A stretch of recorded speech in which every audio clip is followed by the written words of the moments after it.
అసలు ఏం చెప్పాలి ఈ ఇన్సిడెంట్ గురించి? ఏం చెప్పాలో కూడా అస్సలు అర్థం కావడం లేదు. అసలు మాటలు కూడా రావట్లేదు. అలా ఉంది ఈ స్టోరీ.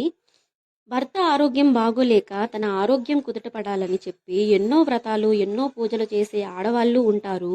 ఒకవేళ భర్త సంపాదన కుటుంబానికి సరిపోకపోతే మనం కూడా కష్టపడి సంపాదిద్దాం, మన వంతు చెయ్యి మనము అందిద్దాం అనుకునే ఆడవాళ్ళు కూడా ఉంటారు.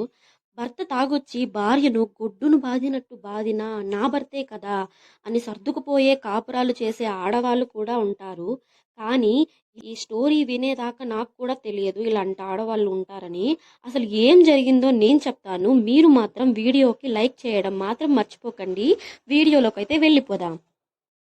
Audio Jungle. Audio Jungle. Audio Jungle. వెళ్ళిపోదాం. నా పేరు యమున. మాదొక చిన్న పల్లెటూరు. మా ఇంట్లో ఏంటంటే నేను, మా అక్క, మా తమ్ముడు మాత్రమే ఉంటాము. మా అమ్మ ఏంటంటే నా చిన్నతనంలోనే చనిపోయారు.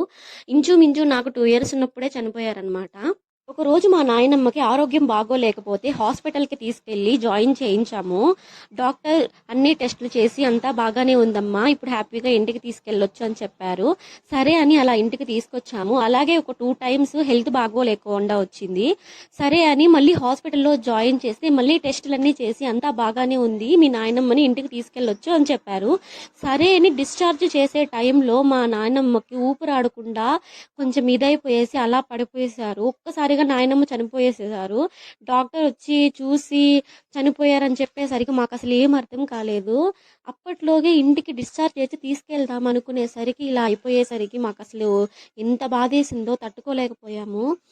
తర్వాత నిదానంగా తెలిసింది మా నాయనమ్మ మీద చేతబడి చేయించారని. అలా కొన్ని రోజులైతే గడిచిపోయాయి.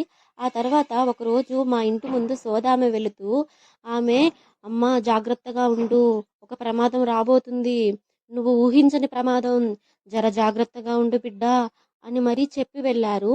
ఎందుకు ఆమె అలా చెప్పారో అసలు అర్థం కాలేదు. దాని తర్వాత రోజే ఒక కాటి కాపరి వచ్చి మేము పిలవకుండానే, మేము అడగకుండానే, జర జాగ్రత్త బిడ్డ, చాలా ప్రమాదంలో ఉన్నారు, ఇసుమంత అజాగ్రత్తగా ఉన్నా చాలా కోలుకోలేని దెబ్బ తింటారు, జాగ్రత్తగా ఉండు బిడ్డ, చాలా పెద్ద సమస్య రాబోతుంది అని అడగకుండానే చెప్పి వెళ్ళిపోయారు. ఇలా ఎందుకు చెప్తున్నారా ఏంటి అసలు ఏం అర్థం కాలేదు. అసలు ఏం జరుగుతుందో కూడా తెలియట్లేదు.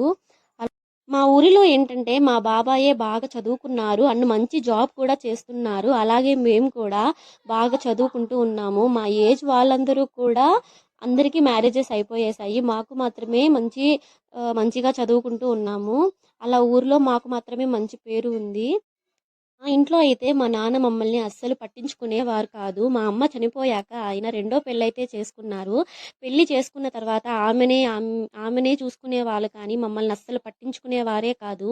మా బాధ్యత మొత్తం మా బాబాయే చూసుకునేవారు. మా చదువులకు కానీ, ఇంట్లో ఖర్చులకు కానీ అన్నీ మా బాబాయే చూసుకునేవాడు. మా నాన్న సర్టిఫికేట్స్లో మాత్రమే నాన్న అని పనికొచ్చేవాడు. ఇంకా దేనికి అస్సలు పట్టించుకునేవారే కాదు. ఏంటంటే ఇంటర్ అయిపోయేసి బీటెక్ చదువుతున్నాను. అది కూడా దూరంగా ఒక సిటీ దగ్గర చదువుతున్నాను.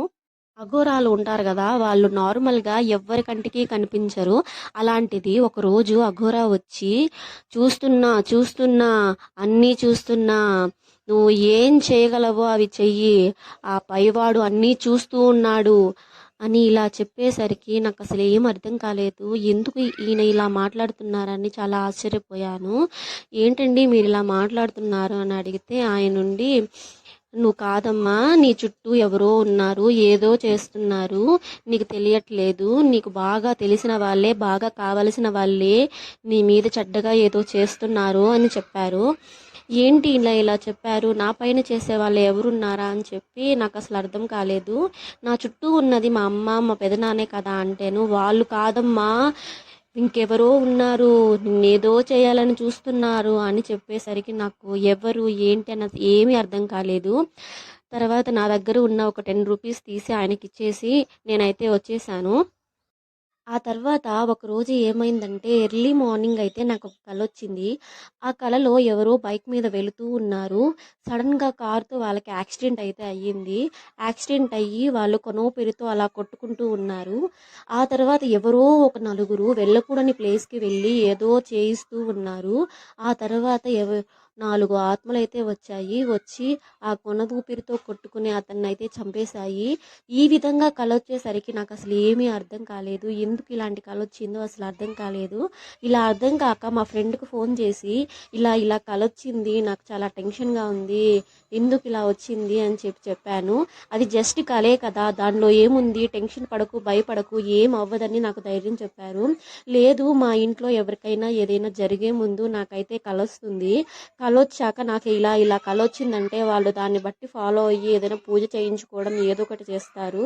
ఇలా ఎందుకొచ్చిందో నాకు అర్థం కావట్లేదు అని చెప్పేసరికి, సరేలే చూద్దాంలే కలే కదా అని చెప్పి వాళ్ళు నాకు సర్ది చెప్పారు. ఆ తర్వాత ఏం జరిగిందంటే, ఆ తర్వాత లేచి నేను హడావిడిగా కాలేజ్‌కైతే వెళ్ళిపోయాను. నేను కాలేజ్‌లో ఉన్నప్పుడు మా అక్క నాకు ఫోన్ చేసి, "అరే! నాన్నకి బాబాయ్‌కి అస్సలు బాగలేదు. చాలా సీరియస్‌గా ఉంది. నాకైతే చాలా భయంగా ఉంది. నువ్వు తొందరగా వచ్చేసేయి. బాబాయ్‌ని తీసుకొని హాస్పిటల్‌లో జాయిన్ చేయాలి. నువ్వు త్వరగా వచ్చేసేయి" అని చెప్పేసరికి నాకైతే చాలా టెన్షన్‌గా అనిపించింది. సరే అని తొందరగా వెళ్ళి మా కాలేజ్‌లో పర్మిషన్ తీసుకొని నేనైతే ఊరొచ్చేసాను.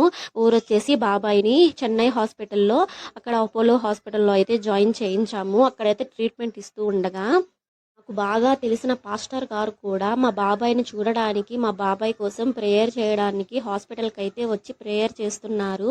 అందులోనూ ఏపీలో ఫేమస్ అయిన పాస్టర్స్ అందరూ అక్కడికి వచ్చి మా బాబాయ్ కోసం ప్రేయర్ అయితే చేస్తున్నారు. మాకు తెలిసిన పాస్టర్‌కి ఏంటంటే జరగబోయేది అంతా తెలుస్తుందనమాట. జరగబోయేది ఏదైనా ఉంటే మాకేదైనా చెప్పేస్తారు. అలాగే మా నాన్నతో కూడా మీ బాబాయ్ అయితే బతకరు అని ముందే చెప్పారు. కానీ మా నాన్న ఏంటంటే మేము భయపడతామని మాకెవ్వరికీ చెప్పకుండా దాచిపెట్టారు. మేము బాధపడతామని చెప్పలేదు. ఇలా పాస్టర్ గారైతే మా బాబాయ్ కోసం ప్రేయర్ చేయడం అయితే మొదలుపెట్టారు. అలా ప్రేయర్ చేస్తుండగా మా బాబాయ్ దగ్గర 3 ఆత్మలైతే కూర్చొని ఉన్నాయంట. ఒకటైతే కుడివైపు కూర్చొనుందంట. ఇంకొక ఆత్మ ఎడమ వైపు కూర్చొనుంది. ఇంకొక ఆత్మ తల దగ్గర కూర్చొని బాగా నొక్కి పట్టుకొని చేసుకోండి. ఎన్ని పూజలు చేస్తారో చేసుకోండి. ఏ విధంగా చేస్తారో చేసుకోండి. వీడిని మాత్రం మేము తీసుకెళ్లకుండా వదిలిపెట్టం. వీడు మాకు కావాలి. మాతో తీసుకెళ్ళిపోతాం అని భయంకరంగా అరుస్తూ ఉన్నాయంట. సో అలా ప్రేయర్ చేస్తూ ఉన్న పాస్టర్లందరికీ కనిపిస్తూ ఉన్నాయంట. అలా ప్రేయర్ చేస్తుండగా మా అక్క అలా డోర్ తీసుకొని లోపలికి వెళ్ళి ఆ ఆత్మలను చూసి ఇలా బయటకు వచ్చి నాకు చెప్పింది. ఇలా ప్రేయర్ చేస్తున్నారు కదా, అవన్నీ వెళ్ళిపోతాయి లెక్క, నువ్వు భయపడకు, ఏం కాదులే, బాబాయ్ తొందరగా కోలుకుంటాడని నేను అక్కతో చెప్పాను. తర్వాత డాక్టర్ వెళ్ళి చెక్ చేసి వచ్చి మాతో చెప్పారు, 10% కూడా ఛాన్స్ లేదమ్మా, మీరు తీసుకెళ్ళిపోండి, వేస్ట్ ఇక్కడ ఉంచి, ఆర్గాన్స్ ఏమైనా ఉంటే డొనేట్ చేయాలనుకుంటే డొనేట్ చేసేయండి, అసలు ఛాన్స్ లేదు, మీరు తీసుకెళ్ళిపోండి అని ఇలా డాక్టర్ చెప్పేసరికి మాకైతే ఫుల్ షివరింగ్ వచ్చేసింది, వణుకొచ్చేసింది. అసలు ఏం చేయాలో కూడా అర్థం కావట్లేదు. అప్పటి వరకు మా బాబాయి అలాంటి సిచ్యువేషన్లో ఉన్నారన్న విషయమే మాకు తెలియదు. ఎందుకంటే మా పిన్ని వాళ్ళు మొత్తం దాచిపెట్టేశారు మా దగ్గర, మాకేం చెప్పలేదు. మా బాబాయ్ అలా వెంటిలేషన్ దగ్గర కొనోపిరితో కొట్టుకుంటూ ఉంటేను మా పిన్ని వాళ్ళు మా బాబాయ్ కంపెనీ దగ్గరకు వెళ్ళి మా బాబాయ్ డబ్బు, ఆస్తి, ప్రాపర్టీ మొత్తం, ఇన్సూరెన్స్ మనీ మొత్తం వాళ్ళ పేరు మీదకైతే మార్చి రాయించుకున్నారు. అలా మా పిన్ని వాళ్ళు చేస్తారని అస్సలు అనుకోలేదు. మా పిన్ని అంటే మా బాబాయ్ వాళ్ళ భార్య, మా బాబాయ్ వాళ్ళ భార్య, తమ్ముడు, వాళ్ళ నాన్న, వీళ్ళే ఇలా చేశారన్నమాట. ఇలా మా బాబాయ్ కొనోపిరితో హాస్పిటల్లో కొట్టుకుంటూ ఉన్నారు.